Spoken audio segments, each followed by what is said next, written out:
Is it possible to cure cancer? Can it be mitigated? Can we get rid of cancer if we have cancer? I'm asking you that question today. Do you have cancer of any sort? Or do you know someone who's experiencing this disease? Note I said dis-ease, when your body's not at ease in this regard. There's manifold types of cancer. Lung cancer, liver cancer, breast cancer for women, most of the time I should say. It's common in women who have been known to have breast cancer, even though Richard Roundtree, the actor, who was a man, he's a survivor of breast cancer, as a word. There's lymphatic cancer, there's brain cancer, there's all types of cancers. But can we relieve ourselves of cancer? Excuse me for speaking slow. I like to do this when I'm talking about sensitive subjects. Let's understand this. Let's comprehend this, ladies and gentlemen. First of all, we are human.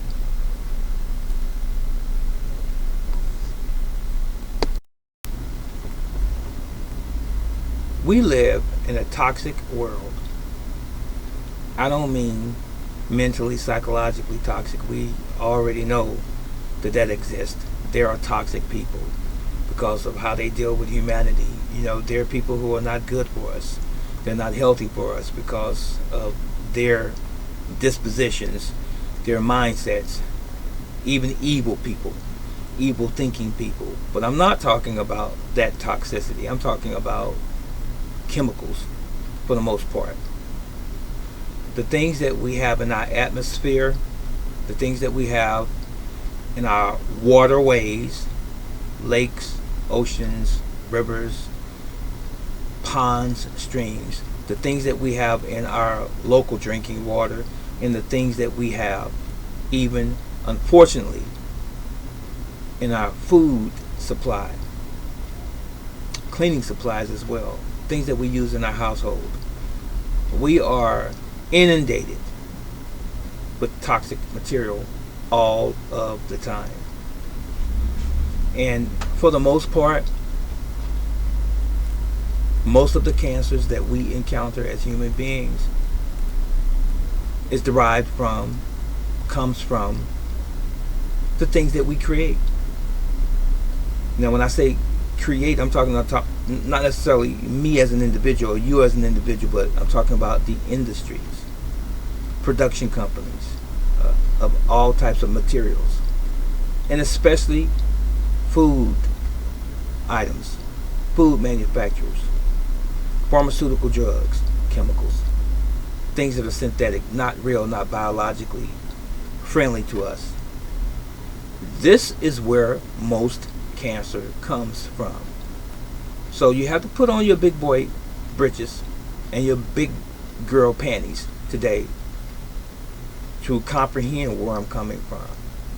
What I'm saying to you today is this: we can control most of the cancers that we encounter.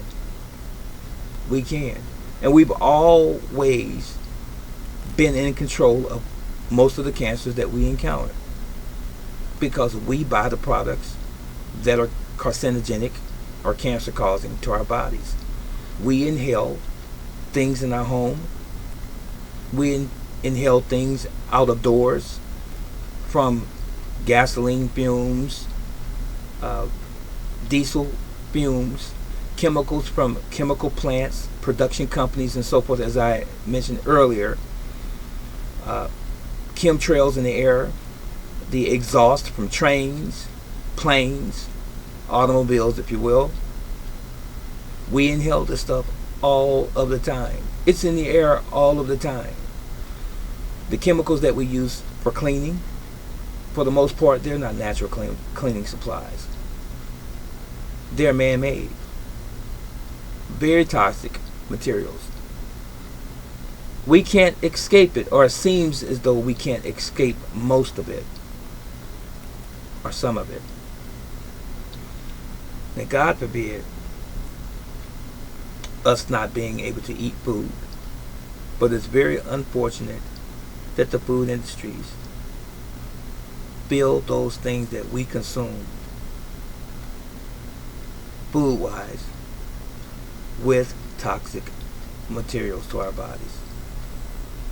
So, what's a man to do? What's a woman to do? Educate yourselves.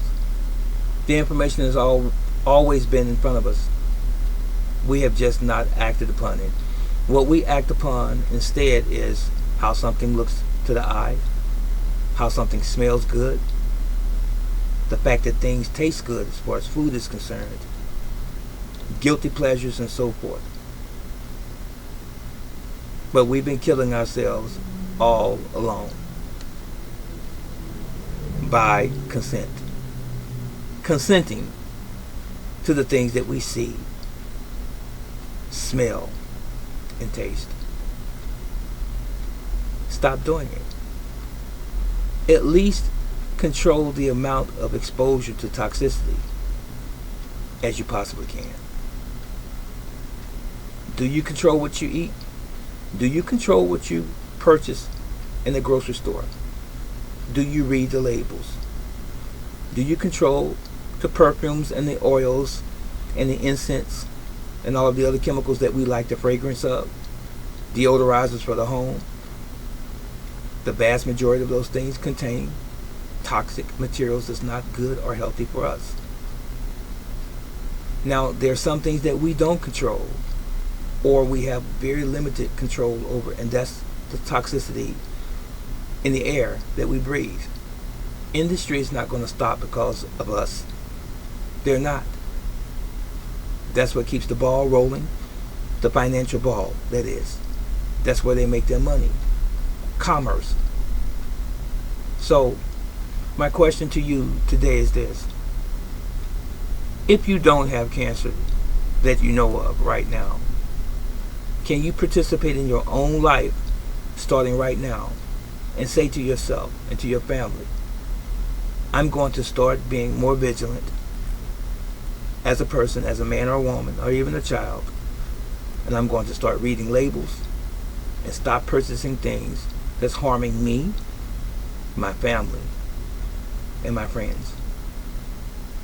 Can you start that today? Or is that such a great challenge to you?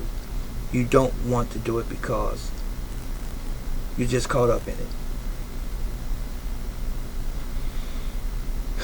It's going to take some effort on your part. It's going to take some effort on our part to stay healthy, or as healthy as we possibly can, so that we can live as long as we possibly can. But it begins with you and I today. So would you do your part? Would you start reading ingredients on your food, labels, your packaging? Would you start reading what's in your cleaning supplies? You know there are alternative methods and ways that you can use to get the same job done. You can make your own laundry detergent. It's not that difficult. Without using chemicals. You can use natural things. You can make your own soap. You can make your own deodorant, or you can buy natural soaps and deodorants. Did you not know this? You can eat more healthy if you really, really wanted to. More organically if you really, really wanted to. I know it's easy to go to the store and buy something that's already prepared and packaged because we have such a busy schedule, right? But does it take too much time to live? Does it take too much out of your life to sustain your life? Is it worth it? I'm sorry if this rubs you the wrong way, but I really don't care if it rubs you the wrong way. But I'm trying to help you the right way by thinking about what you do from day to day. And have you exercised lately? Your physical body, have you exercised that? Or are you just sitting around and all you're doing is eating and smoking your cigarettes and smoking your marijuana or taking your other drugs, your pharmaceutical drugs, killing yourself even more, shortening your lives even more?